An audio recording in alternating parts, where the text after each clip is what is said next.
આણંદ જિલ્લામાં એમજીવીસીએલની કામગીરી પર ચર્ચાઓ ઊભી થવા પામી છે, કારણ કે એમજીવીસીએલની ઘોર બેદરકારી સામે આવી છે। થોડા દિવસો પહેલા અતિભારે વરસાદી માહોલમાં 2.5 ઇંચ વરસાદ ખાબક્યો હતો। તેને લઈને નીચાણવાળા વિસ્તારોમાં પાણી ભરાઈ જવાથી લોકો મુશ્કેલીમાં મુકાઈ ગયા હતા। ત્યારે આણંદમાં આવેલી બિસ્મિલ્લા સોસાયટીની બાજુમાં ખુલ્લી ડીપી હતી, ત્યાં એમજીવીસીએલ પ્રી મોન્સૂન કામગીરી કરવામાં આવી ન હતી। તેને લઈને વિસ્તારમાં પાણી ભરાયા હતા। ડીપીમાં રહેલી જાડી ઝાખરાના કારણે પાણીમાં કરંટ ઉતર્યો હતો અને ત્યાં 8 વર્ષનો એક બાળક અને એક ગાયને કરંટ લાગતા ત્યાં તેમનું મૃત્યુ નીપજ્યું હતું।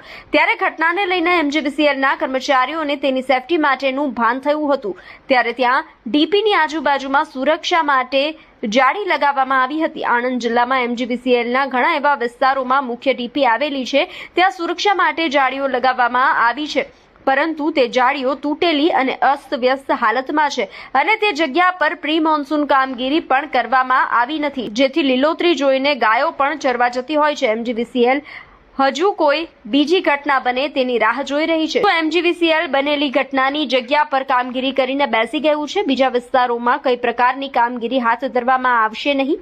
ત્યારે ડીપીમાં લાગેલી જાળીઓ તૂટેલી હાલતમાં મુખ્ય માર્ગો પર પણ જોવા મળે છે। ત્યારે હવે એમજીવીસીએલ શું આનું નિરાકરણ લાવશે કે પછી કોઈ બીજી મોટી ઘટના બને ત્યારે એમજીવીસીએલ પોતાની આંખ ખોલશે અને કામગીરી હાથ ધરશે, તેવા પ્રશ્નો લોકોમાં ઉદ્ભવી રહ્યા છે। ત્યારે હવે જોવાનું રહ્યું કે આગામી સમયની અંદર એમજીવીસીએલ પોતાની કામગીરી કઈ રીતે કરે છે।